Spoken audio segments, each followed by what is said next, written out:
নমস্কাৰ সকলোকে মোৰ চেনেললৈ স্বাগতম। আজি মই আপোনালোকৰ মাজলৈ লৈ আহিছোঁ মেখেলা চিলোৱা কেইটামান সহজ উপায়। আপোনালোকে ভিডিঅ'টো শেষলৈকে চাব। ভিডিঅ'টো চালে আপোনালোকে বুজি পাব মেখেলা কিমান সহজে চিলাব পাৰি। মেখেলাখন কাটি লৈ সমানে এক জইন কৰি লৈছোঁ ফুল দুপাহত লগ খুৱাই। দেখিছে আপোনালোকে কেনেকৈ সমানে ফুল দুপাহ লগ খুৱাই জইন কৰি লৈছোঁ। এইখিনি আপোনালোকক দেখুৱা নাই কাৰণ দেখালে বহুত দীঘলীয়া হ'ব ভিডিঅ'টো। আপোনালোকে সবেই জানেই কাটি কেনেকৈ চিলাব লাগে। এতিয়া ফুলপাহ যিমান আছে সিমানটো সাইজৰ মই এটা ফলছ লৈ লৈছোঁ। যদি ফুলপাহ ডাঙৰ হয় তেতিয়া আপোনালোকে ডাঙৰ ল'ব, কিন্তু ইয়াত ফুলপাহ সৰু, সেই ফুলপাহৰ সমান জোখেৰে মই এটা ফলছ লৈ লৈছোঁ। ফলছটো এতিয়া তাত লগোৱাৰ আগত কেইটামান কাম আছে মই আপোনালোকক দেখাইছোঁ, চাই যাব। মেখেলাখন সিধা সাইড কৰি ল'ব। কৰি লৈ এতিয়া ফুলপাহ যে দেখিছে এই ফুলপাহৰ পৰা 1 ইঞ্চি দূৰত এটা চিলাই মাৰিব লাগিব। মই কেনেকৈ মুটুকাই লৈছোঁ আপোনালোকে দেখিছে, তেনেকৈ মুটুকাই ল'ব।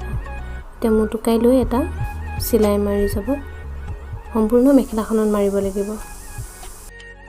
আপোনালোকে বুজিব পৰাকৈ মই ভালদৰে দেখাই দিছোঁ, আপোনালোকে চাই কৰি যাব। আপোনালোকে এটা কাম কৰিব, মেখেলাখনৰ পৰা ফুলপাহৰ পৰা 1 ইঞ্চি দূৰত এটা দাগ দি ল'ব গোটেই মেখেলাখনতে। দাগ দি সমানে তাৰপাছত দাগটোত আপোনালোকে ইস্ত্ৰি কৰি ল'ব। এনেকৈ ভেজ কৰি লৈ ইস্ত্ৰি কৰি দিব। ইস্ত্ৰি কৰি লোৱাৰ পাছত আপোনালোকৰ সহজ হ'ব চিলাবলৈ। মই ইস্ত্ৰি কৰি লোৱা নাই, মই আন্দাজমতে হাতে মোহাৰি সমান কৰি লৈছোঁ, লৈ মই চিলাই দি গৈছোঁ। আপোনালোকে ইস্ত্ৰি কৰি ল'ব, ভাল হ'ব তেতিয়া।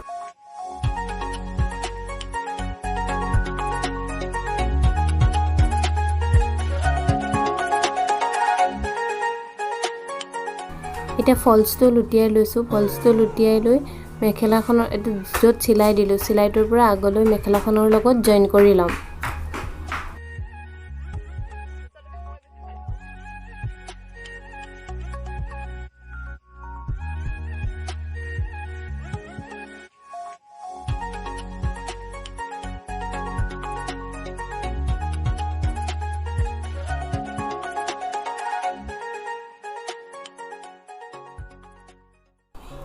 এতিয়া মেখেলাখন লুটিয়াই ল'ম।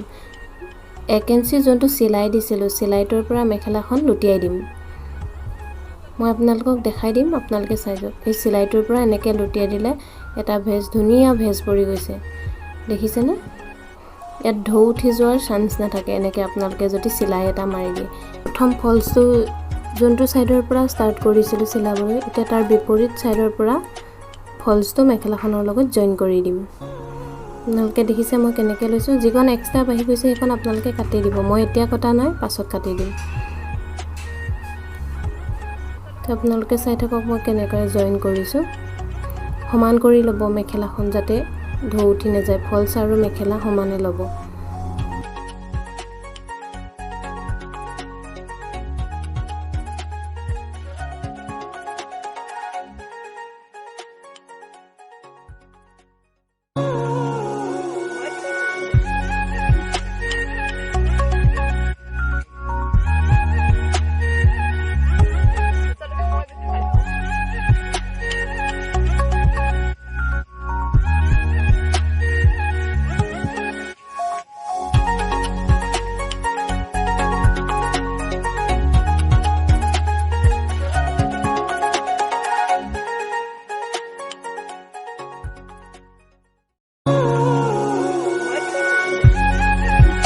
এতিয়া মেখেলাখন সম্পূৰ্ণ জইন কৰিম।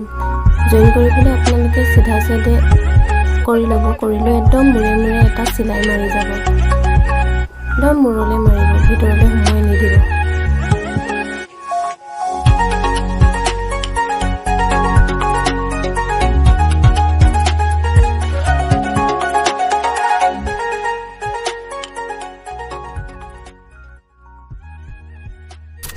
এতিয়া আকৌ মেখেলাখন লুটিয়াই ল'ম। লুটিয়াই এটা চিলাই মাৰি যাম আগৰ চিলাইটো ঢাক খোৱাকৈ।